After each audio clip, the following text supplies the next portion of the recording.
Before I start the show, I want to congratulate FNRad Patreon supporter Kyle Cartwright for winning December's 1910 hoodie giveaway. You can get ad-free episodes, a chance to ride with FNRad, discounts on epic gear, and win prizes by joining our Patreon today.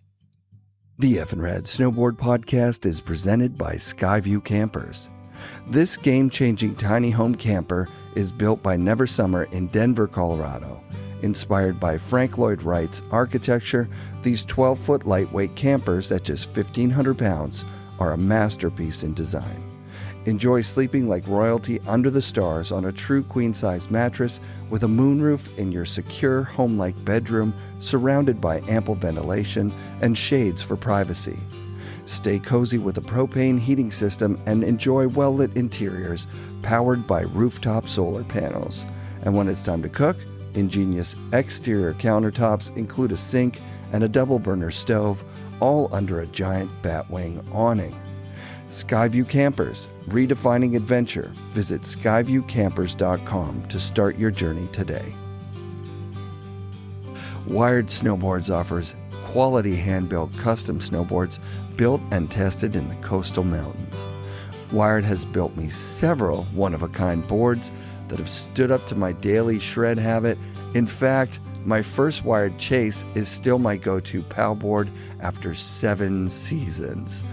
Wired brings my imagination into existence. That's fucking rad. Check out wiredsnowboards.com and design yourself a board to last a lifetime. Fixed snowboard bindings are simple, durable, and functional, featuring tool-free adjustments and a lifetime warranty on buckles and base trays. Fix makes bindings you can count on. Jason Bros created Fix after a bald-face trip where his bindings failed and he vowed to build the world something better. I've been riding Fix buckles for the last 3 seasons and they're still like brand new. He's on to something. Fix, snowboard bindings built better.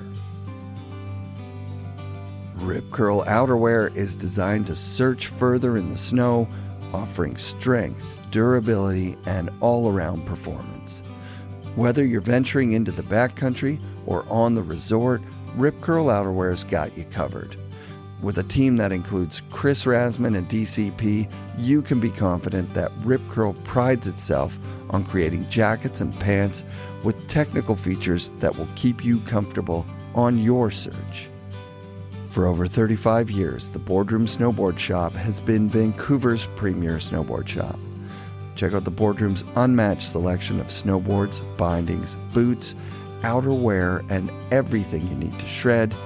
The Boardroom's passionate staff and performance guarantee ensures you'll love what you buy.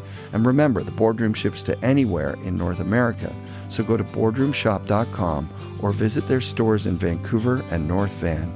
The Boardroom Snowboard Shop. Outlive your friends with NewGreens turbocharged organic drink mix.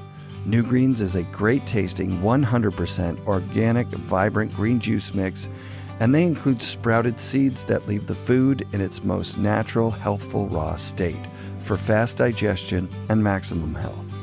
Use code FNRAD at newgreens.com for 20% off your new daily breakfast routine. NewGreens, my daily go-to. Stay tuned after the show for a chance to try NewGreens for free. Support also comes from Mount Seymour, Grouse Mountain, Cypress Mountain, the Pro Standard GoPro accessories, and our friends at 1910. You can use code FNRAD at checkout for 20% off at 1910.com. I've set the intention that FNRad Season 9 will include a big focus on mental wellness, so I'm stoked to be partnering with The Haven on beautiful Gabriola Island. The Haven's 40 years of experience sharing knowledge about how to live more effectively as humans has helped many people. I just got back from a 5-day retreat, and I'd describe the experience as transformative. I know I've spoken a lot about psychedelic-assisted therapy, so I feel the need to say this was not that, and it was just awesome. The Haven has a full range of programs based on a foundation of radical honesty. Tap into your inner resources and liberate yourself from self-defeating patterns within the context of a group in it together helping to provide empathy, witnessing, and self-acceptance. Go to haven.ca for more program information and use FNRad 10 at checkout for a discount. Also, feel free to DM me your questions about the Haven.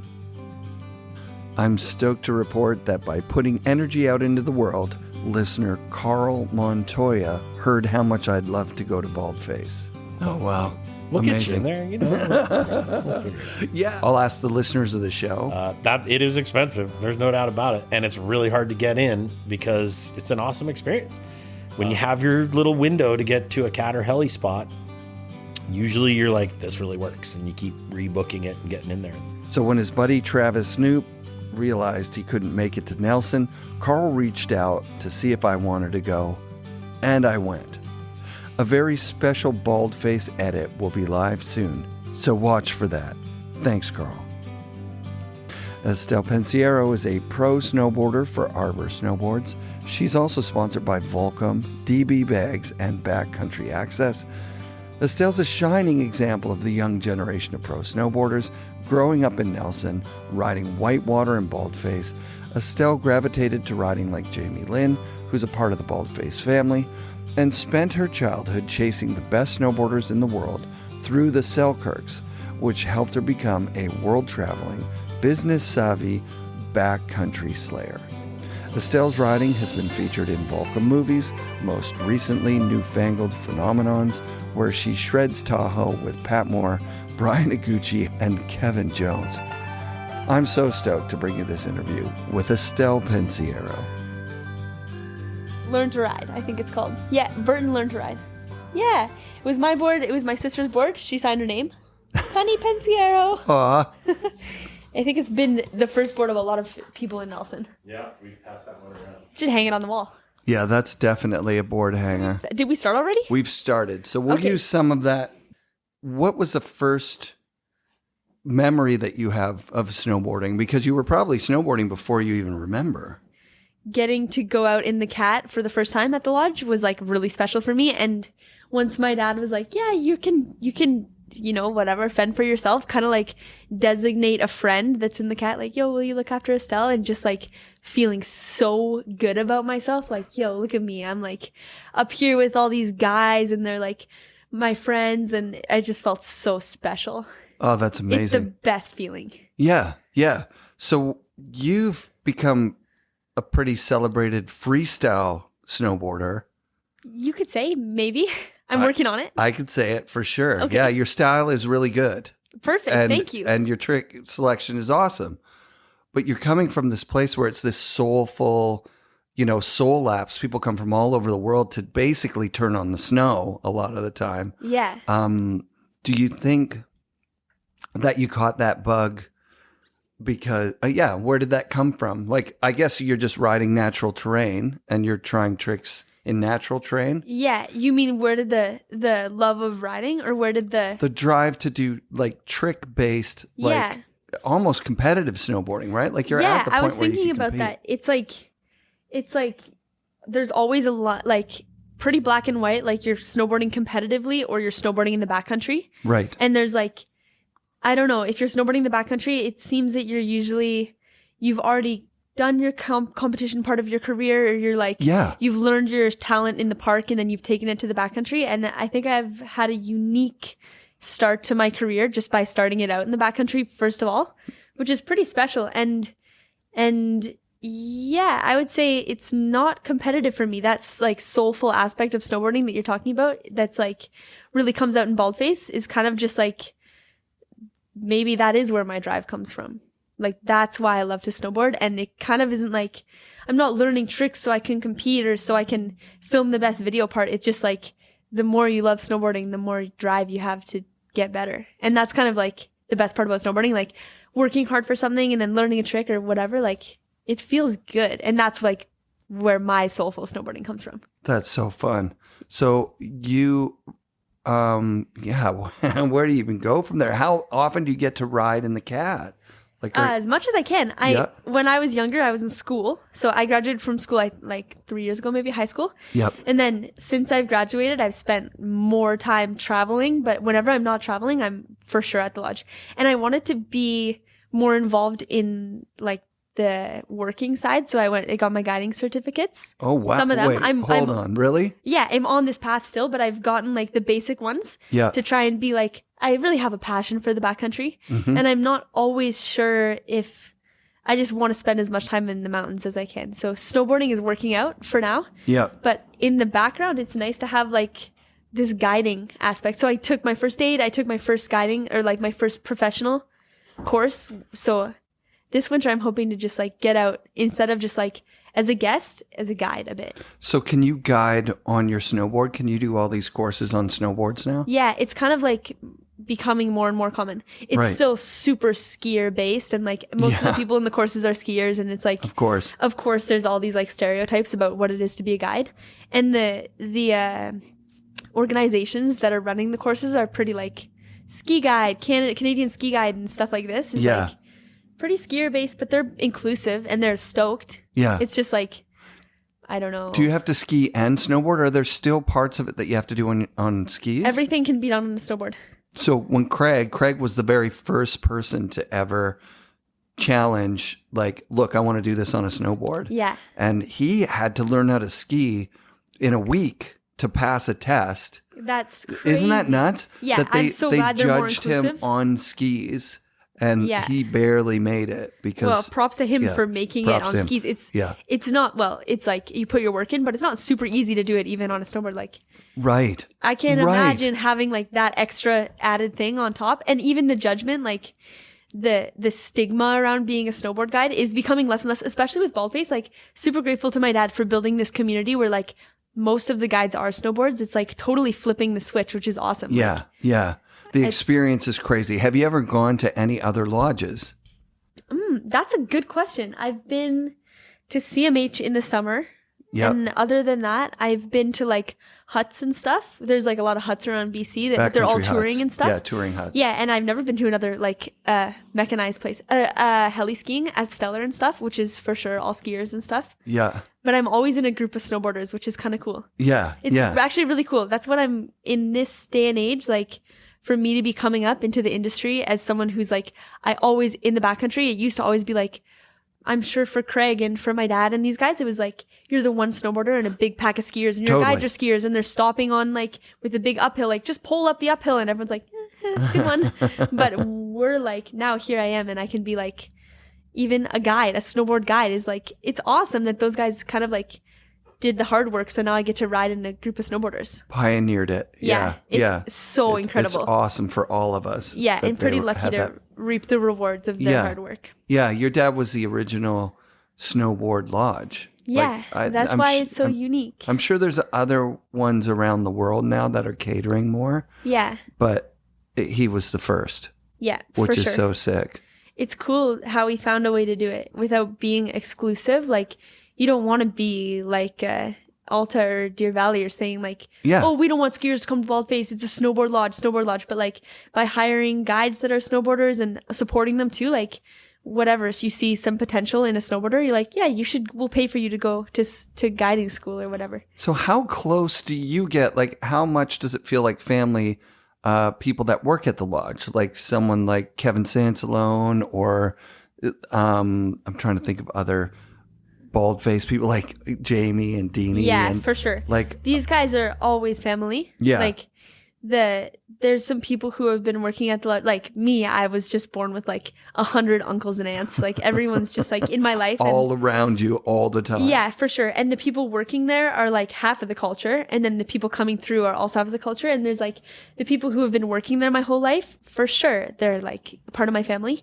And then the people who have been coming through every year, like oh yeah, of course. For me, it's kind of like I see these people every year, and they're the same because they were I met them when they're like 40. And now they're maybe 55 or something. Sure. But then for them, they come once a year to Baldface and they see how the lodges change, and then they see me growing up, and it's like special for me, special for them to have these like connections everywhere. Oh, that's really cool. Yeah, I'm grateful for this. The connections through Baldface are like my biggest asset in snowboarding. Yeah, for sure. yeah. I won't deny it. Like without my connections, I wouldn't be anywhere. Well, Sure. maybe, but Yeah, in the you don't beginning, know. just Right, like yeah.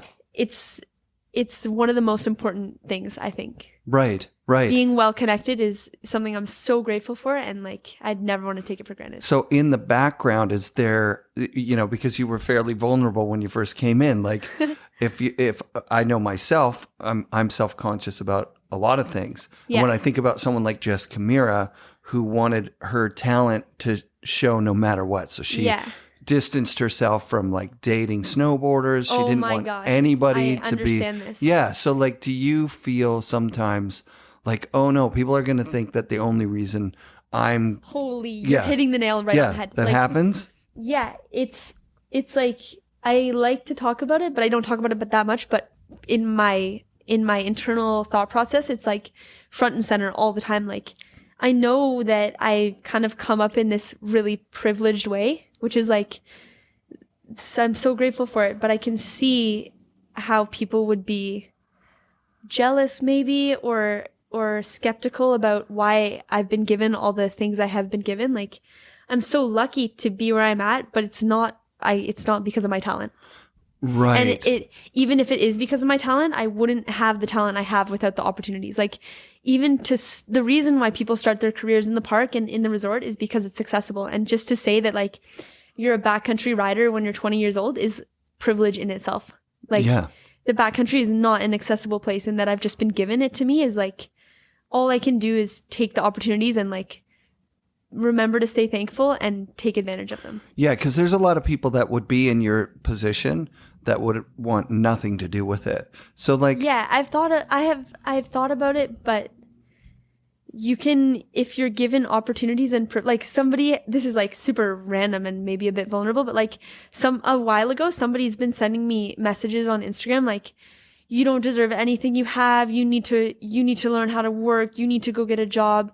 You act like you've earned something in this world, but everything's given to you. And I was just like really hurt by it. And then I thought about it for a while, and I don't remember who I talked to, but they were like, you can either, if you're given opportunities in this world, you can either like deny them and say like, oh, I don't want anything to do with this because people are going to think I'm entitled. Mm-hmm. But then that wouldn't make me feel better, and that wouldn't make them feel better. Like, the best thing you can do is take advantage of the opportunities. Like, you think that person who sent me mail would be like, oh yeah, Estelle, you're doing really good by saying no to everything just so that people don't think you're entitled. Like, why would it would be way worse if I said no. Like, oh, Estelle, do you want to come out in the cat today?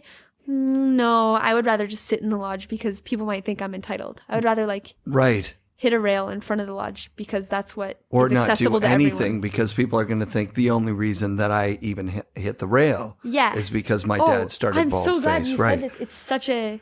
Yeah, it's a big problem for me. And I wonder how much of it is in my mind and how much of it is actually what other people think. Like, I know people think about me in this way, like, how can you not? You see me, you're like, oh, look at that girl. She grew up in the backcountry. She grew up with privilege and opportunity. And so this is a story you're telling yourself. So like the story I tell myself about Estelle Pensiero is that you caught the bug, which must be great for your dad because your dad has the bug. Yeah.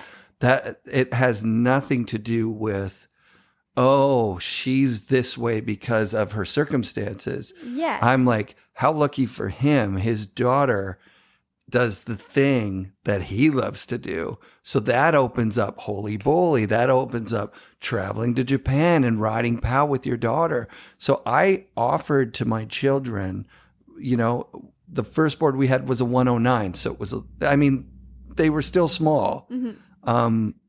And the first powder day with both my kids, like riding under the lift, 2 feet of POW, falling, laughing, filming, getting clipped up. Like, it was such a heart warmer for me. Yeah. But over the course of their lifetime, as my son became more into, cars, and my daughter is a DJ and she's into other it's cool things, and that they didn't get the bug. So for me, that's the story I'm telling myself. Now, even the person who wrote you that, is telling themselves a story that's not true. So they're imagining what's going on for you. Yeah. Even me imagining that what you're going through is a little bit of self-doubt because Yeah, it's it is. imposter syndrome, but everybody has I just it. learned about Yeah. imposter syndrome. Yeah. Big time I have it. And Yeah. also something I've been thinking about is like my own imposter syndrome. I don't need to project it onto other people. Like I could have said like, oh, you think about me as some entitled person who doesn't deserve anything, but really like maybe I think about myself in this way and I just project it onto everyone else. Like probably the amount of people that are really thinking that about me is like not even close to the amount that I imagine people are thinking But about you me. get one message from Yeah. one person, and now you're imagining there's a lot more out Totally. there. And it's crazy Yeah. how one negative comment is worth 1,000 positive. Like people are so kind to me and everybody's yeah. so supportive, and this like snowboarding community is so lovely and people are just like the best. And then one person is just like unhappy with where I'm at, and it's like drowns out all the positivity by one negative They're thing. unhappy with where they're at. Yeah. Like if you're spending your day, if I was spending any part of my day looking for a 20-year-old person. Yeah, I was like 15. Also, it was a long time ago. Oh, to be a and then kid. the same person Right. waited like 3 more years, made another secret account, and sent again like, "You're off. You're awful." I was like, why so are now you you've doing got this so two much? messages from one person who's pretending to be two. Yeah. I'll tell you this. You just said one negative comment's worth 1,000. I would say it's worth infinity good comments. Yeah. Because I at one point doing the show, I had to say, okay, I keep going back to these negative comments and reading them over and over it's again. so hard not to. And so I limited myself. I said, until I read all the good comments, of which I don't have enough time in my life to read all of those. Yeah. Which there's only a couple of hundred, but that's a lot.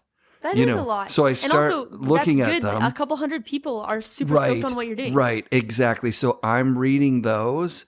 I've told myself I can read the negative ones, but only after I've read all the positive ones. That's a good Because practice. Who do I owe gratitude to? Like, should I be thanking this negative person for like finally opening up my eyes that I talked too much over the guests? Or should I be thanking all the people that are like, we loved that episode. That was so cool. Like, Exactly. I owe those people my gratitude, and I owe it to them to not obsess over this one person that's being a dick. And so from that, I've actually, as a 50-year-old, I can tell you that I've gotten to the point where the negative comments, I can even think of like a way of just diffusing that and saying, you're right, I do talk too much. Yeah. And I'm working on it. And also, sometimes guests are a little more timid than other guests, or the topics we're talking about are really uncomfortable. And so I start talking too much. Thank you for pointing it out. And so far to a person, they're like, oh, no big deal. Like. Yeah, or, oh, I was just having a bad day. And also to base your whole mindset and self-talk around one person who's having a bad day, it's not like they're like thinking about it for like months, like, oh, I can't wait to say something bad about this. And they might not even know that they did it 2 days later. And also the internet is a crazy thing. Like you can really feel anonymous. Like Yes. sometimes I wouldn't say bad things about people, but behind a screen, it feels way easier. Like if I had something bad to say about someone, like I would be like, I would never say, oh, you suck. This video is horrible. I hate your podcast. But behind a screen, you'd be like, oh, nobody's going to know it was me. Like Sure. I can just spew my negativity all over online because it's so anonymous and it doesn't feel real almost. I've definitely done some negative comments. Not like a troll, though. Yeah, me but too. I would just say like in a space where you're upset, and then you're just like, I gotta get this out of me. Yeah, for Blech. sure. Or someone who has like, I don't know. If somebody told me their opinion that I completely disagreed with in real life, I would be like, oh, wow, okay, I don't agree with you, but I respect your opinion. Yeah. Online, I'd be like, oh, this is so stupid. How can you be so dumb that you believe this stuff? Like, you really think the earth is flat? Like, you're an idiot. Wow. But I would be like, Yeah. oh, yeah, you think the earth is flat? Like, fair enough. You believe Right, that. You right. just are so unkind online. I am guilty of it. Yeah. You know what? We'll let that pass. Ambulance. Oh.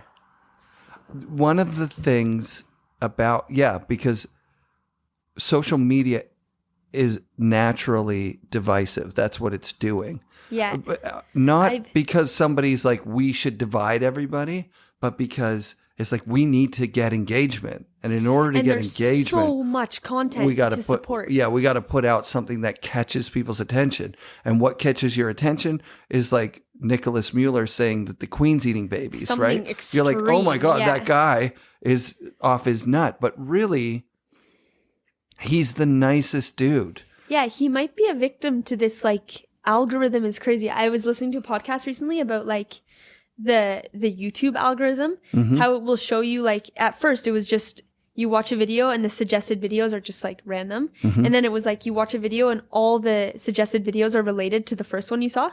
So if you were Nicholas Mueller and you just clicked on one video about the Queen eating babies, you like see maybe like 15 other videos from 15 other creators. You're like, whoa, that's a lot of information to back up this claim. Like, so many people are saying this, so it must be true. But so many people are saying everything. Like, you see 15 videos about this, but there's like 5 million, there's probably billions of videos being uploaded every single day to back up any opinion you have. So whatever you click on, you'll just be sucked to the far extreme of that idea. And it's interesting to see it happening to absolutely everybody, right? Like, so me, people that sure. are people that are reasonable people in your life, and then online they're talking about Indigenous rights. So they're like so upset about it, and they're getting in conflicts with people. Yeah, and then you see them in real life, and they're It's not like, oh, you know what? People can have different opinions, and that's okay. It's like,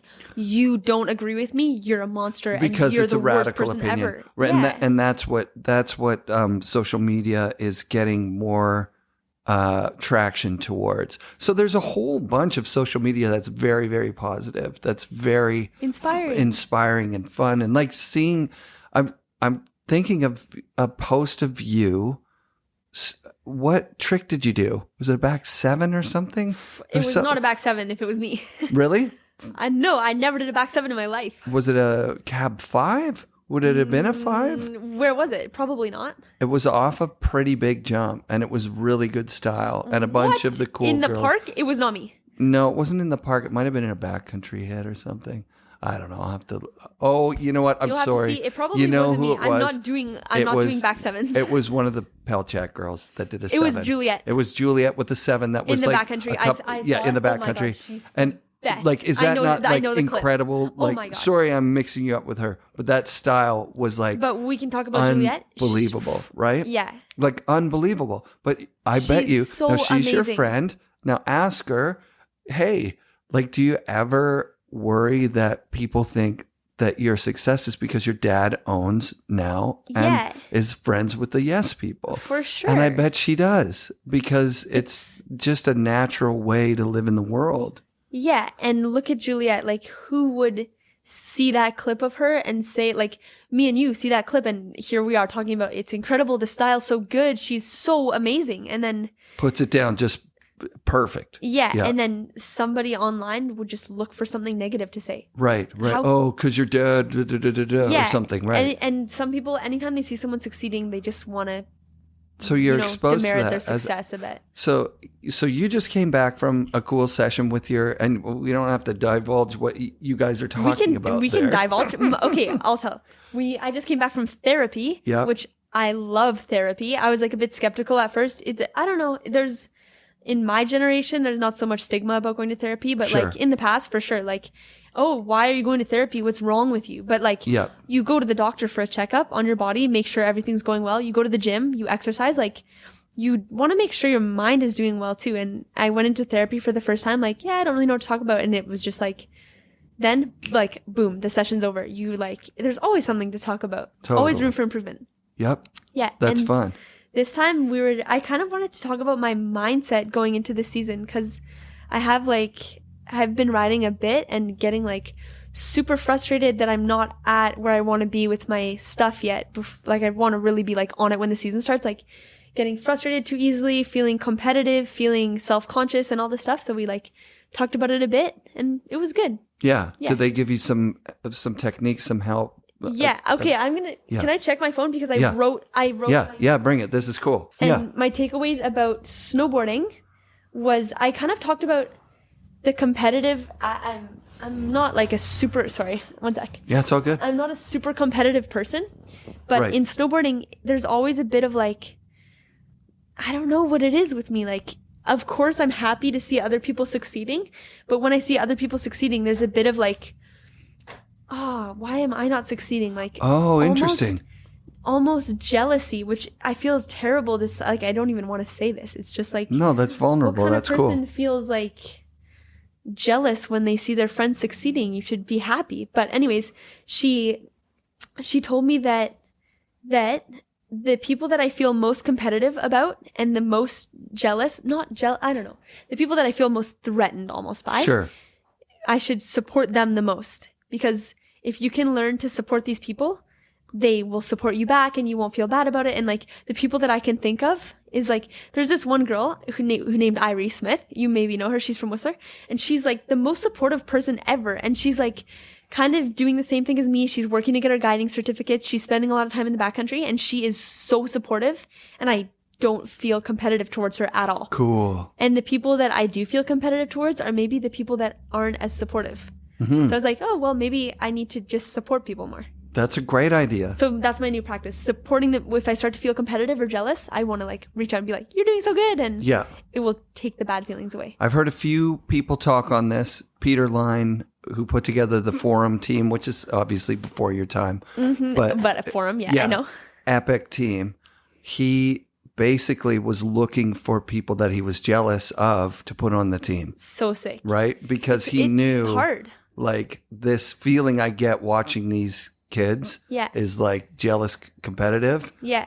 That's a good sign, because but then he's also an incredibly talented snowboarder, so Yeah. he's using that to be a competitive, talented business owner. Yeah. And Right. what we're saying is like a rising tide lifts all boats. Yeah, Like, of course. If someone's doing good, especially in like a bit of a more niche thing, whether it's like women's snowboarding or backcountry snowboarding or whatever, like someone's doing well, it's bringing the whole industry up. And you can, Oh yeah. it's not like there's scarcity of success. Right. Yeah. There's enough room. You're in for a different everybody. you're in a different time frame than, when we were coming up. There were limited, at first there was unlimited resources. If Yeah. you wanted to be sponsored, you could basically just go to a company and say, hey, I'm really good, and they would probably But give there was you also product. only one way to be sponsored. Like, That's right. You're winning contests and Correct. you're getting shots in a magazine. Yes. And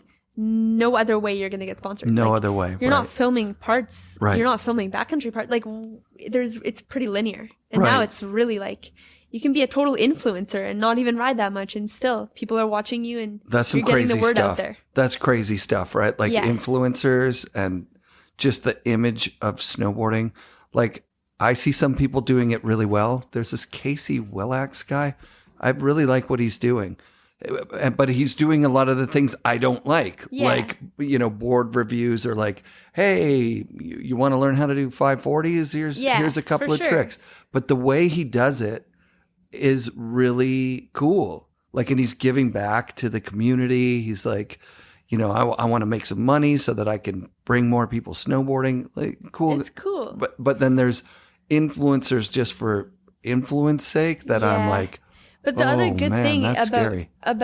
snowboarding is like they're not super welcome. Like it's not like an influencer who's just like influencing, not even riding, is gonna get sponsored by cool companies. Right. It's no. pretty like, I don't know, if it's maybe like a club a bit. What did which is you good and think bad. of the Chloe Kim thing where she decided she was going to do like kind of a fashion magazine cover, and she was in a snowboard with like high heels and stuff? People were kind of getting upset I didn't about even that. check. Should Oh, I okay. check it? You didn't even see. It's so long ago. It's a couple of years ago. Yeah. Yeah. No. It's I've seen a couple of photos and ads run of Chloe Kim though that are like, she is so talented and she's like such an incredible athlete and snowboarder. yeah. But she's kind of marketed in some of these ads as more of a model and like Yeah. I Yeah. don't know. I think that the value doesn't come. Oh, I don't know. Yeah, don't see, know. I think you're struggling with the same thing that I struggle with Shaun White, where he became such an uber celebrity that it was, I mean, it was easy to forget how impressive his snowboarding was. Yeah. Because his snowboarding is incredibly impressive. Yeah, for sure. And then it's also the person at the top. It's easier to kind of, be that troll. Go like, oh, he's totally. look at this Especially because guy. it's so distant from yourself. Easy for me to like look up there and be like, oh God, look at this person. They're just such a sellout. But it's like really, I would sell out for that contract. Sure, but yeah, and I've also heard about Chloe coming, and you don't have to speak on this at all, but Chloe going to Baldface with a group of the snowboard community, and her kind of being like, I'm not a part of the, you know what? They're like, come hit this jump. And she's like, not me. I'm going to do this other stuff. I don't know. To be honest, I don't know her that well. And I wasn't on that trip and stuff. Right. But also when you're at the top, there's a lot of eyes on you. I can just, I don't know if this is true. I can't speak to anyone else's experience, but for her, I'm sure there's so many eyes on her expecting her to do well and be the best. And when you're put in a situation where you might not be able to perform, like, I don't know how many backcountry jumps she's hit. And when she's put in this situation, everyone's like, oh, come on. And she's just expected to be this superstar all the time. It might be a bit of insecurity about not performing to the level that people are used to seeing you at. It could have been. Which I can even see this for myself. Like, me, I won't say I'm like have a ton of eyes on me or anything, but when I'm put in a situation, like I'm put at the top of a park or there's like a rail garden or something, I'm like, oh, I don't even want to drop in. Like everyone sees me with these sponsors and riding these boards and expects me to be really good at snowboarding just because of the sponsors I have and stuff. And if I drop in and like just do terrible and have bad style and whatever, people are going to be like, oh God, she doesn't deserve any of that. And then if maybe Chloe, she's up at Baldface, like out of her element a bit, she's afraid of people thinking she doesn't deserve what she has. Or she could have just been having a bad day. And for sure. There's this too. she gets to do what she wants now because she's at another level. Yeah. Because I think that kind of happened with Shaun White a little bit. People have reached out to me and said, don't crap on Shaun White anymore. And I'm with them on it. Yeah. Because what kind of choices are you going to make if Red Bull comes and says, hey, let's make you your own half pipe so you can train and make up a trick that's never been done before. For sure. It's like, what are You're you going to say? Oh, no, I want to ride with these other guys that I'm competing against for sure. to be cool. I'm more about the cool aspect. It's like people saying, if they were saying to me like, oh, you have so many opportunities, you should just say no to them. You're so privileged. Yeah. And if my opportunities are riding at Baldface with a bunch of core people, great for me. But if Shaun White's opportunity is to have a private half pipe built, like you're not going to say no to great opportunities that come your way just because of what people are going to say. Like you have to take advantage of the things that come to you. Yeah, and I think there's a documentary out on him now. I've seen some longer form YouTube videos on Shaun White, and I'm like, that dude's respectable. Like he's so good at what he does. For sure. Yeah. He's just in I a don't different, want to talk shit. He's for sure, not in the culture, not that much in the industry, definitely doing his own thing. Because he's just above that. Like, that's what he's exposed to, in my opinion. My dad saying, oh, I really like Shaun White. I'm a huge fan. Okay, you should. Yeah, he is. I better see you in white space outerwear this year, then. I would wear it if they said it to me. I'm a huge Shaun White fan. You hear that, Sean? You heard it here first. Send my dad's sponsored by White Space. I'm like a rebel. Right. That's an actual rebel to love. But pretty sick. To love the kind of the mainstream guy, you know. It's also like hard to be cool. Like, look what that guy did. Are you kidding me? He's and also, so much. Shaun White is the shit. That's all I'm gonna say. I don't know how he treats people. I've never met the guy before. I met his brother once. He was awesome. Yep. And he was on Volcom forever. And like when Volcom was really like in their peak. And fucking Shaun White, look at him. He's killing it. He's like a awkward ginger kid with a heart condition. He's dating a supermodel, driving a Lamborghini. Yep. He's got a fair enough. on HBO. Like, good on you, kid. You made it. And also, the other thing is, it's really easy to talk shit about skateboards. Holy moly, pro skateboarder. Okay, just have one thing to say. It's really easy to talk shit on somebody like Shaun White, but think about the budget, like the amount of money. It's not about individual companies, but like the amount of money in snowboarding, and then how many people that aren't snowboarders are watching Shaun White and being like, who's this, like, this guy, what is he doing? Oh, he's snowboarding. And then they're putting money into the snowboard industry because of him. So it's like, yeah, easy to talk shit and say like, oh, that guy sucks, but how much money he's brought into snowboarding is pretty I don't know, proportionate to the amount that he's. Well, I think what we're talking about here, which is really cool for me to talk about with someone so young, it's cool to hear that you're vulnerable, saying, I'm worried about what people think about me. Everybody's worried about it. Everybody's worried about. And then you've got these people that seem to be not worried about it, that are just going around, trolling people. Yeah. Which is a whole other set of challenges, right? Like, so you grew up with this privilege that you get to ride at Baldface all the time. Awesome. But you did also grow up with the challenge that it's like, hey, you fell in love with this thing called snowboarding. And now how do you navigate the waters so that you feel that you're in your authenticity and you're not out there portraying something that you be honest, like some people are going to give you product because holy shit, we want to go to Baldface next year, or we're doing a trip here. That's like not a big bad. secret. Right, As long as I'm not walking through this with my eyes closed, like, yep.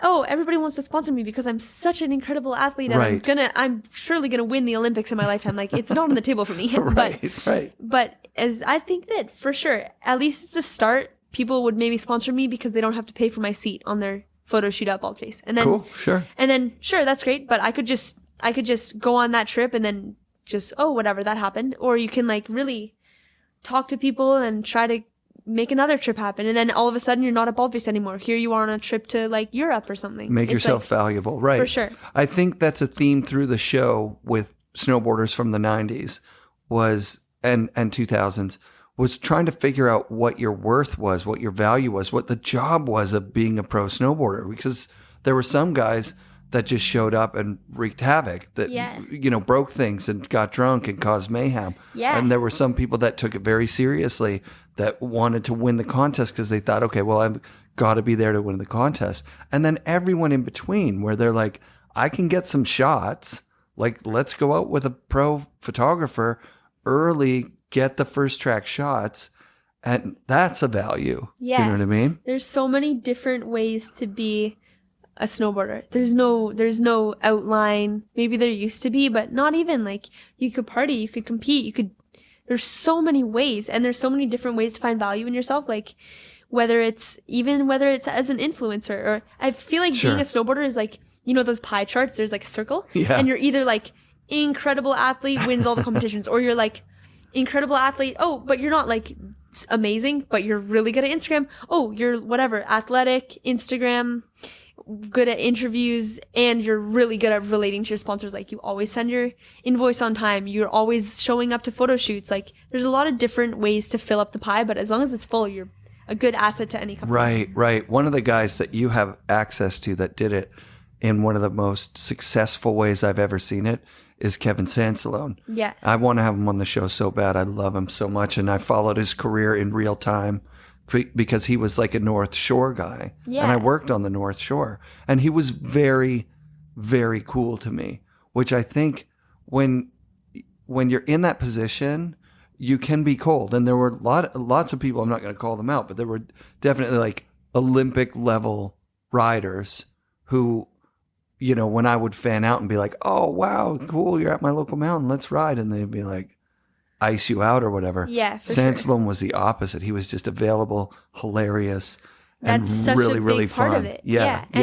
And especially if you're going above and beyond, like, he's a good really good at snowboarding. Yep. Super like personable and good. It's just like, there you go. You're like, the full pie chart is full and more. Yeah. And people love you, and you have connections everywhere. And then he built a pro career, and he built companies, and he built a support system for his friends. And he's a guide. And he's a guide. Boom. So he's got all these aspects of himself that, like, he was a traveling professional, high-paid pro snowboarder. Yeah. Then he built his community, making movies with his friends and offering opportunities to the up-and-comers. And then here he has created Sandbox, basically, and sold, like, he's done well for himself. And the other thing that why it's important to be well-rounded is, like, you can live in a bit of a delusion that you're going to be at the top of your game and you're going to be an athlete forever, but you kind of have like a certain amount of time before I don't know, you're not always going to be riding like you're 25 your entire life. That's true. And then as soon as that goes away and you're kind of like aging a bit,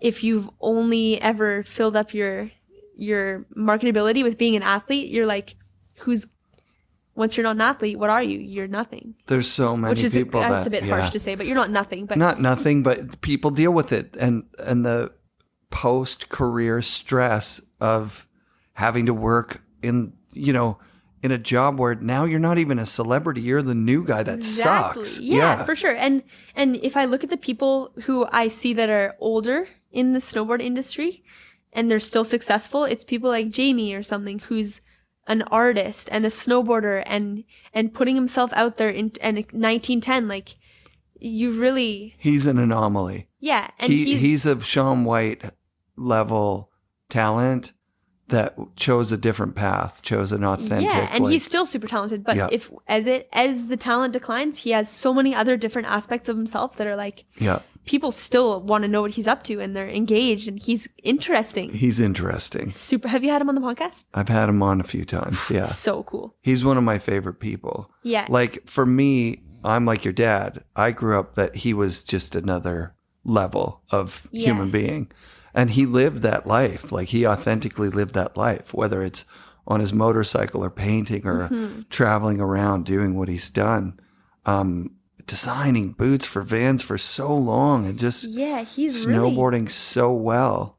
He's really had an impact on snowboarding, I think. Yeah. You can see it everywhere. Like, even people who wouldn't know who he is that are still really into snowboarding, they're still impacted by what he's done and the things he's done for the community. Because just like Jerry Lopez, he's embodied the snowboard life, right? Yeah. Like, he's lived under the stairs, to snowboard. Yeah. Because at he's the end of the day, lived under the stairs at Baldface. Exactly. When I've been there. Yeah. Like, what are you doing? Oh, you're hanging your hammock in the stairs? Yeah.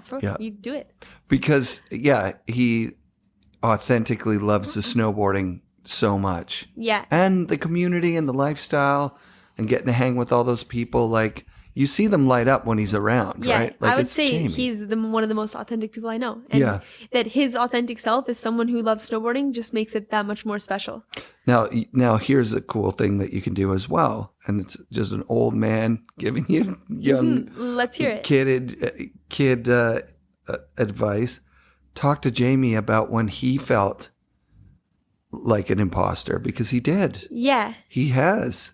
I mean, even with all that talent, even with everybody just loving this guy, I saw it in real time with him where we're up at the Baker Bank Slalom and we're taking a lap with him, and everyone in the group is just like hanging back to see what Jamie's going to do. What a pressure that must be. Right. For sure. It's insane. Like, oh my God, Jamie, pleasure to meet you. I've been waiting to meet you my whole life. Like, can we please do a lap? And then it's like, hey, there's a huge kicker over here if you want to hit this, Jamie. Oh my gosh. Here, let me, roll my phone. Okay, come hit this cold. Like, today at therapy, my therapist actually asked me, like, is there anybody, a snowboarder that you look up to that really, it seems like they don't struggle with what other people think? That's it. The person who I thought of first was Jamie. And I told her, like, yeah, Jamie's like a really good he's like my family. And it seems to me like he just doesn't struggle with it at all. And she was like, okay, well, why do you think that Jamie doesn't struggle? I don't know if this is true or not, but why do you think Jamie doesn't struggle with this imposter syndrome and caring so much about what other people think? And it seemed like, I don't know if it's true, but Jamie just sees people as people. Like, it's not like he would see someone as a snowboarder and be like, oh, look at that, another snowboarder, like, they're threatening me and they're doing the same thing as me. He's like, oh, look at that, just another person, like a friend, not like this scary entity that's coming to take away your success. It's just like another friend. And he's really good at seeing people as people. Yeah. He's very present. Yeah. When he's very with people. present. Ask him about imposter syndrome around the art stuff, because I think that he may have had that. That's a story I'm telling myself, that I keep using that language because all this stuff is just me imagining shit, right? Like, I imagine what it's like to be you or how you're thinking, or what it's like to be him, how he's thinking. Yeah, I know. Just imagining. I've had a couple conversations with him about this, actually, which I totally forgot. the snowboarding, it seems like it's hard to have imposter syndrome when you've shaped snowboarding. You're not an imposter. Like, there's no way that Jamie's any kind of imposter. Right. But with art, yeah, I've had a couple conversations with him. And as his style changes over time, and once you've kind of created this foundation for how you expect people to see you and the art they're expecting him to make or something, or the way Right. anyone's expecting anyone else to ride, like, you kind of have a expectation you have to fill. So check this out. Imagine you're in an artist space and you're thinking, oh my God, all these other artists are like legit, authentic artists. Yeah. But I got this opportunity because I made art on snowboards, and now the snowboard community likes my art, and some troll comes out and says, Yeah. you're no good. You're not a Exactly. part of this art community. Like, I'm sure that would really devastate him. Same Exactly. thing, right? And everyone, especially like, nobody really, well, maybe some people, but I would never run into something headfirst like, yes, I'm here. Look at me. I'm an artist. I'm incredible. I would be Right. like a bit like tentative, like, oh, is it okay? Am I welcome in this community? And Right. if you're already like a bit guarded and like scared if people are going to accept you, and somebody comes in and says like, oh, look at this guy. He's so bad. Like, you're not an artist, or to me, you're not a snowboarder. Like, Yeah. it's like, oh God, okay, I was already a bit scared, and all I wanted, like, the support in the beginning is the most important support. That's why it's important for somebody who's higher up, like Jamie, has always supported me, like, unconditionally. Like, Right. that's the best thing. Like, he can kind of maybe see a bit like, oh, you're maybe having a bit of imposter syndrome. I want to welcome you into this Right. industry and make you feel accepted. And So you're 20 now. That first comment when you're 15, you can kind of see it down the road a little bit differently, right? Like, and maybe by the time you're 25, somebody says a comment like that, and you can reply like, oh my God, you're never going to meet anyone more privileged than me. Like, I'm so Yeah. lucky that I got all this stuff. For sure. And I'm so happy when I get anything from any company, because I'm just out there loving snowboarding, as Yeah. opposed to being like, oh, damn, you're right. Like, Yeah. oh, Oh, you're God. saying what everybody's thinking. Like, Yeah. I knew it. So, people are out there thinking this stuff. It's sure. just a different take on, the same experience. And honestly, now that I'm 50, I'm like, I love having experiences that make me sweat, that like give me a lump in my throat, because it means that there's some learning going on. There's something important about that. It's not just a day to day. Yeah. Oh, hey, it's that FNRad guy. Way to go, dude. Like, For sure. And something you Yeah. really care about too. it means there's It's going to something there affect you you care about. emotionally. Yes. You've put a lot of time, and like, you put a lot of time into this podcast, and Sure. and everyone's put a lot of time into snowboarding, and Yep. that's why it's so emotional when somebody, it's like, imagine if you spent like a year painting a masterpiece and someone was like, oh, that sucks, and left. Like, that hurts for sure. hurts, To have yeah. someone just like shit all over something you've really like put some time into. Also, you didn't get to choose. Your generation didn't get to choose this social media. Everything you do is on social media thing. Yeah, everyone wishes it wasn't. Every one of my friends or people my age, like, pretty sure if you talk to people, I don't know how many people around my age you've talked to on this podcast, but I think everybody would prefer to live in a place where social media didn't exist. Right. Because the inspiration and the good is almost not worth the bad. Even me, like, if I looked at my Instagram, I would be like, holy shit, this girl's life is insane. Like, look at her. She just rides. The snow is always amazing. The friends are always amazing.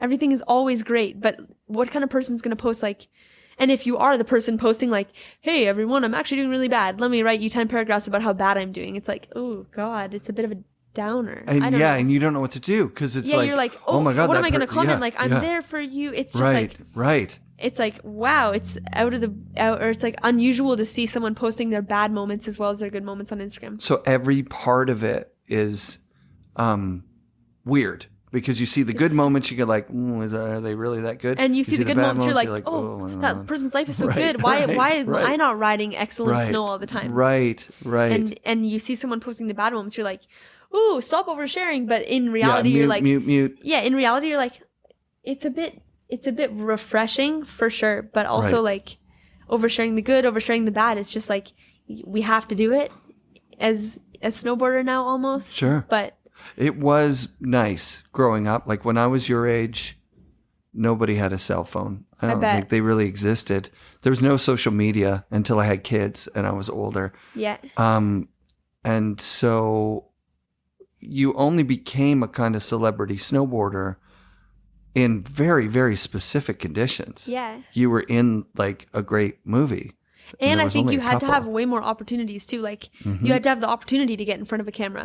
But now here you are with the opportunity every day to get in front of a camera, Right. and you can just be like some random kid with no connections at all, but your friend gets a really good clip of you and you have eyes on you already. Totally. That's the good part about social media. It makes it more accessible to become.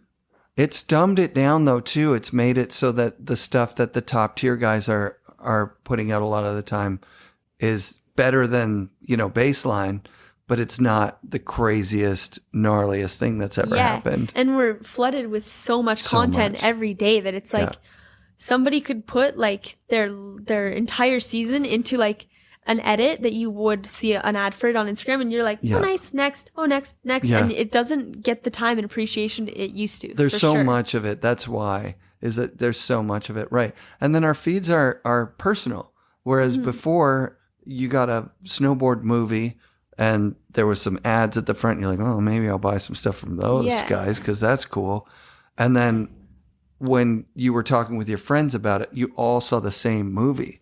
Now we see clips just willy-nilly. Yeah. Right? It's for sure. It's crazy. And in between, you've got whatever other stuff that has caught your attention. Yeah. And the clips are as influential as the movies, I would say. Like, we're sitting here on a podcast talking about a clip we saw of Juliet in the backcountry. It wasn't in a movie. We just saw it on our Instagram feeds. And we didn't mention once any of the movies that we've seen this year. Right. Have you seen some? Yeah, for sure. I've seen a few. There's a bunch, isn't there? There's a bunch. It gets overwhelming. There's so many movies. There's so many. And there's so many movies, and there's so many ads for the movies on your feed, and there's so many clips, and there's so many. Right, because they get dissected and then thrown in as a like, okay, this is out, and then everyone in the movie is pushing it out, so you see all the clips you really have independently. You have to pick and choose what you want to see. Like, it's nuts. I don't have the time to spend every day watching a snowboard movie, and if I did, I could fill the time. Yeah, that's true. You could just be watching snowboard movies. Snowboard movies and clips and people's all day, little every day. edits and whatever. What as a 20-year-old, what portion of your day do you spend on your phone? I can check my screen time if you want to check. Oh yeah, let's do it. It's I just drove 7 hours. I probably did 3 hours of screen time somehow. Yeah, it's crazy how much we go on our phones. And I don't even know. I'm like, holy shit, you looked at your phone for like 5 hours today, and can you remember a single thing you saw? No, it's just mindless. It's that's nuts. Right. Super mindless. And a lot of people, like, not to be saying bad things about my dad, but he's like, yeah, I'm doing work on my phone all the time. And he is doing work all the time. But you start on your doing work, and then someone sends you a link to a clip that you want to watch. Time. And then you're just watching a random clip. If you're not honest with yourself, like, I guess there's some of my friends are like, I turn off all my notifications. I'm like, okay, I don't. Yeah, I don't do this. My average is 2 hours, 31 minutes, but that's not, it's down to 30% from last week. 5 hours, 34. But also, I have to say, this is not bad. My average has been in the past, like, especially when I do a week of travel, like, not a week of travel, but like, I have big travel days in there and I'm like sick for a week, like 8 hours a day. And you're like, you spend 8 hours sleeping every night. That's like a job, right? That's your job amount or your sleeping amount on your phone. It sucks. The phones suck. Also, like, for me, I'm like, oh yeah, I had a really big day. I'm just going to look at my phone instead of like, it used to be, like, when I was a kid, I read so many books, and I still read a bit, but it's like, I'm too exhausted to even read a book. I just want to scroll on my phone. Gap out on your phone. Yeah, or I read a book this is also a bit like, I feel kind of guilty and vulnerable to say this, but I would like read a book and read like a bit of a book and then be like, oh, I need to give my brain a break from all this reading and look at my phone, which is like, that's amazing. That is so embarrassing that I need to have a break from reading. Like, reading should be your break. Right. But I mean, reading was the old social media. Yeah. So like reading comic books and stuff when I was a kid was like a big deal. Like your mom would come in and be like, don't do that. Yeah. Because you're just reading, comic books. And that, like, my brother and sister are 12, and like, if my parents walked in and they were reading comic books, they'd be like, yes, you're reading, like, Yay, great. you're reading. Otherwise, like, oh God, you're looking at TikTok again, like, go outside. Right. And every generation has the new thing that's shunned. Like I'm sure my grandparents were like told by their parents, hey, get inside, you've been outside all day, like, you're not going to be playing out there anymore. And then like you and my dad, your generation is like, oh, come on, get out of your comic book and go do something. And then my Stop generation, watching TV. Yeah. it's like, get off your phone and read a Off book. your phone. Right. It's like and read getting- a book. Right. The last generation's thing is always like encouraged for the new generation. Yeah, that's But weird, I isn't doubt it? that the phones are going to be encouraged for the future, because we can see, like, it's not like reading comic books was detrimental to your well-being or anything. They but talked about it being like, it makes you stupid or whatever. Yeah. this is like, you couldn't, I'm sure the parents were saying this, but me, like, I can see the negative effect. Even Penny and Yes. Enzo, my little brother and sister, Yeah. they can see the effect it has on them. Like, Penny especially is like, oh God, I looked at my phone so much today. I feel like so bad about myself. I saw so many disturbing things. And it's like an addiction, though. She's not an gonna addiction. stop. That's the hardest part about the phone talk, is that it's literally an addiction. Yeah, it is an addiction. I have this addiction. Oh, me too. I'm like, oh, I have to go to the bathroom so bad. Like, fuck, I have to go so bad. But I have to find my phone urgently before I go to the toilet, because, like, I can't sit on there and look at the wall. I cannot bear to read the National Geographic on the back. Like, did this I have to look today. at my phone. Yeah, I did this today. Was Yeah. like, I gotta go, but where's my phone? Yeah, I can't you're, be like, sitting there so for stressed out, like, a half a second. It's so urgent. I remember standing in lines at like a bank or at the grocery store and going, I'm not gonna pull out my phone, because that's just an addiction. Like, Yeah. I can just stand in a line like Exactly. I used to, and then you're like, God damn it, I this know, line is so it's so long, weird. though." We don't have a speck of boredom in No, our lives anymore. that's the crazy Everything part. is just stimulation 24/7. Right. And the other thing is, like, the connection with other people. Your phone can be an avenue to connection, but it's not really face to face. And every time I'm sitting in like a waiting room or something, everyone's just on their phone. Where, like, I'm sure I never lived this reality, but before phones existed, like, people are reading, or you would just like be so bored you would talk to someone, but nobody ever gets that You bored didn't anymore. really talk to each other. I'll You be didn't. honest. No, like on a bus. I feel like an the idiot guy to who make was, this assumption. No, that's fine. A guy who talked on the bus was like mentally ill. Everybody kind of just stood and looked out the window and did their. I'm sure it people was thought weird. a lot more. I think I would think a lot more. Yeah, maybe. I do a couple, like, sometimes I go to huts or go on camping trips or backpacking and stuff. And it's Yeah. like, the things I think about on those trips are like, I wish I could think like this all the time. And the clarity you have is like, Connecting with nature, that kind of stuff as well. yeah. And even just not having like my phone, or if I didn't have my phone, watching TV, or if I wasn't watching TV, going out and partying with my friends, or whatever it is. Like, Yeah. just to have stillness in your life is important Well, and that. hard to yeah. force yourself. Yeah. Like, I'm going on these trips, which I'm like, this is going to be so fun, but I'm also like, oh, I'm going to miss out on so much. And then I go out there like, what could possibly be better than where I am right now? That's It's cool. so perfect to have nothing, no input. That's really important, I think. So important. And then, like, creating stillness inside yourself when there's turmoil happening. That's the next level Yeah, for me. I that's don't the know how next to level. do this. Like, to create, like, leave space in my day for this kind of stillness, I have to be like away from everything to feel still. But to find a way, someday I think I'll learn how to find a way to be still in my day to day. Yeah. I mean, that's a great goal to set, Yeah. right? Like, and you can talk with your therapist about it. They usually have some pretty great ways of getting authentically into yourself. Yeah, Right? for sure. That seems to be kind of what they're selling. Like, Yeah, in selling introspection. I think that's important. Self-awareness. Yeah. I think that's a long-term goal and something that you need to work at a little bit at a time, just like nutrition or pretty stoked I can exercise, go that to kind of thing. therapy to Yeah. learn how to do this. Yeah. Because I don't think I could learn this stuff. You don't just like naturally know it. You have to kind of learn how to do it in practice.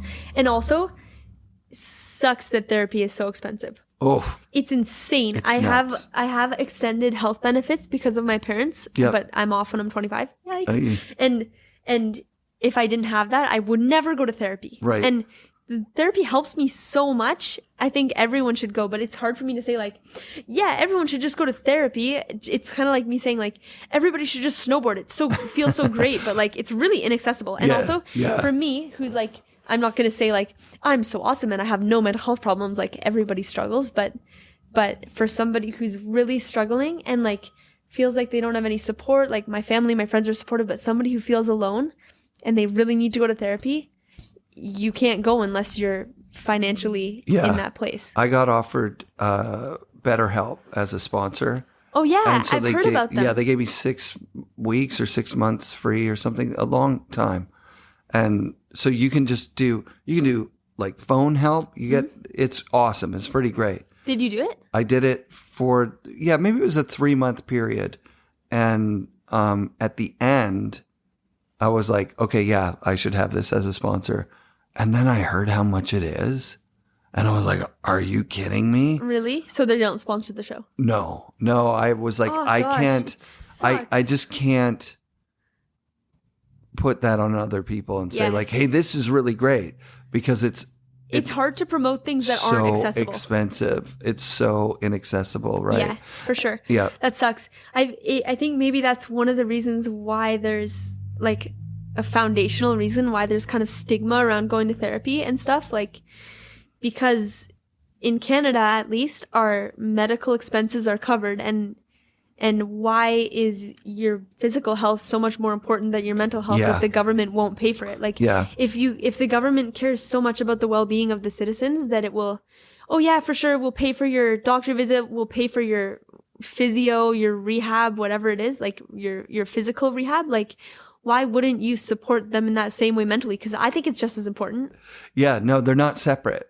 You can't be in physically good shape and mentally unwell. Yeah, and you can't be mentally in great shape and physically unwell. Like it's just impossible. Exactly. They're so connected to each other. Yeah, because you're a complete individual, right? Yeah, exactly. You're not just a physical body, and you're not just an emotional, mental thing. Totally. It sucks that you have to I don't know, like really have something bad happen to you, like you're gonna try to kill yourself or something before you can get help anyways, right? Because you can't afford it. Like, right. If you're feeling like you're gonna kill yourself and your only option is to go broke or to just feel like to die, what is this world? It's horrible. So now we have more information about like mental wellness and how important it is to put, have that integrated into a social health system. But the social health system's been under attack for a really long time. So hopefully your generation will take the reins of what's happening in our, Yeah. And I wonder if, oh my God, my train of thought. I wonder if my generation is, because I hear so much more from my generation about mental health and stuff. And I wonder if this new generation is really struggling more than everyone else, or if they're just more outspoken about it. And either way, it's a step in the right direction to people getting help when they need it before something happens. Yeah, I think that there was always mental health struggles. I just don't think that it was so stigmatized that you wouldn't bring it up. Yeah, the more people talk about it, the less stigmatized it becomes.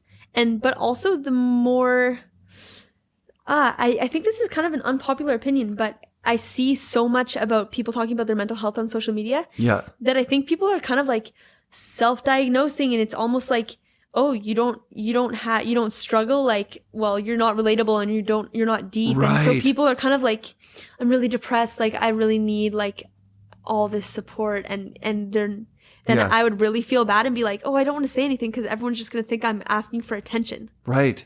Yeah, no, it's so there's a couple of things there. Number one, the worst thing that's ever happened to you is the worst thing that's ever happened to you. Yeah. Right? Like, so somebody might be like, I'm so depressed. My parents didn't get me an iPhone 7. Yeah. And they're horrible idiots. And someone else is like, I'm so depressed I don't have any parents. Yeah, exactly. Right? And I'm really struggling to find my support system.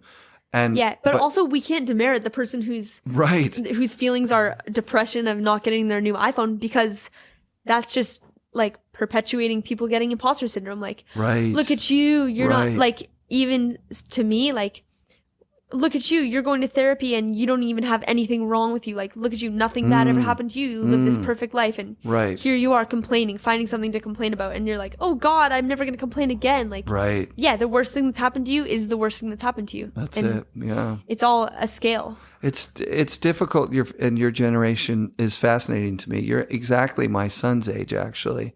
And I was really connected with him, still am, all through high school, and hearing the struggles of your generation in high school. Yeah. Where the barriers for everything, like it's almost this, like, we're trying to level the playing field. So like if you're not really talented at singing, there's auto-tune, so you can, Exactly. you know, and if you if you identify any way, we want to support you, which all these things are positive in some ways, but they also can be very difficult for people that are like, well, I'm not special because I don't have depression. Yeah, especially because or I in don't this require additional help. Exactly. Exactly. In this is another thing that plays into this, is everyone in this generation is trying to live their own dream. And the goal is not to live the American dream anymore. And the goal of my parents was to get a good stable job and make enough money that you can support your children and send them to school. And that was, Truth. everybody wanted this. And now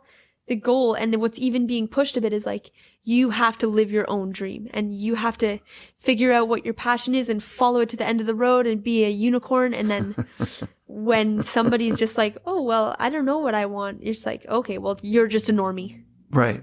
And feeling normal is like shamed almost in this generation. Interesting. It's That's not it. like, Right. It's a bad word to be like. yeah, a like in normie. your generation, it was like, you want to fit in and you want to be part of a group and you want to be normal. Black sheep being outside of the and norm now the was black like a sheep challenge. is like celebrated, and you want to be this, like, wow, look at what that person's doing. They're so unique. You just want to be unique. And if you're not unique, you're kind of just like, you're a normie. I was talking about this with my older friends yesterday, just about how, you know, being a skateboarder in the 80s was like a stamp, like you're outside the norm. Yeah. Right?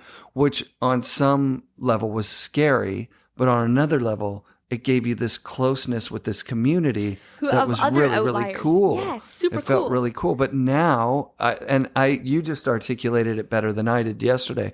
I was like, how do you rebel against anything? Exactly. That's like a total struggle of people now. Like, when everybody is trying to be unique, everybody's unique in their own way. And we have like a super rich society. But if your goal is to be unique, it's not going to happen. It's cool for me to get to talk to someone that's the age of my kids. Yeah, you know? for sure. It was a pleasure. And to meet somebody that it's obvious to me that your parents are on the right path. Are they on the right path with your siblings? You think they're doing good? I would say yes. Those guys are awesome. Yeah. You love your brothers and sisters. I love them. My whole Your brother family. and I sisters, love yeah. my family. Oh, that's awesome. Yeah, one brother, two sisters. Yes. Yeah. Amazing. Yeah. Awesome. Thank you. Thank you for doing the show. so much for having me. It was such a pleasure. I really pressed record this time. Thank God. FNRad shoutouts this week to Estelle Pensiero and the entire Baldface family. What a trip. Special thanks to Carl Montoya, Ashley, Ian, Sheldon, Joel, and Walt. That was the crew. They were incredible, and the snow was all time. Join the Patreon to support the show. It makes a big difference for as little as $5 a month.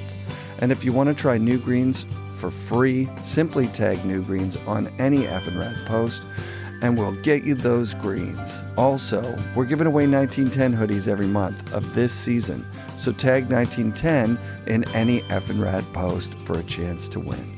Be sure to come back next week for more FNRad snowboarding, presented by Skyview Campers and brought to you by FNRad Productions.